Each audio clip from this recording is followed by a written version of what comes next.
Kasabay ng pagbabalik eskwela sa Hunyo ang pagsisimula ng senior high school program. Sa Pangasinan, kulang na kulang pa ang mga silid-aralang gagamitin ng mga magsi-senior high school. Makibalita tayo kay Alfie Tulaga ng GMA Dagupan. Bagong-bago at pwede nang gamitin sa darating na pasukan ang laboratory na ito para sa mga technical vocational courses na iaalok sa Juan G. Macaraeg National High School sa Binalonan, Pangasinan. Isa ito sa mga pasilidad na gagamitin ng mga papasok na sa senior high school sa Hunyo sa ilalim ng K-12 program. Sa buong DepEd Pangasinan 2 Division, 80 gusali at pasilidad sa iba't ibang paaralan ang itatayo para sa senior high school. Pero sa darating na school year, 50% pa lang nito ang magagamit.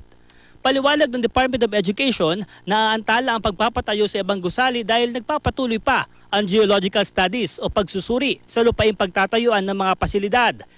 Ito'y para matiyak ang kaligtasan ng mga ito, oras na may tumamang kalamidad gaya ng lindol o bagyo. Sa ngayon, ang pinakamaganda raw munang gawin, ayusin ang iba pang mga pasilidad ng mga paaralan para magsilbing pansamantalang silid-aralan ng mga tutuntong ng senior high school.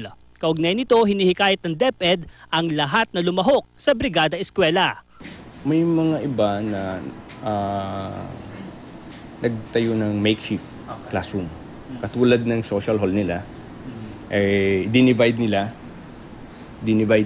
para for the meantime gamitin para sa kanilang senior high school. Ginagawa naman lahat para ang ating mga facilities ay magamit on time.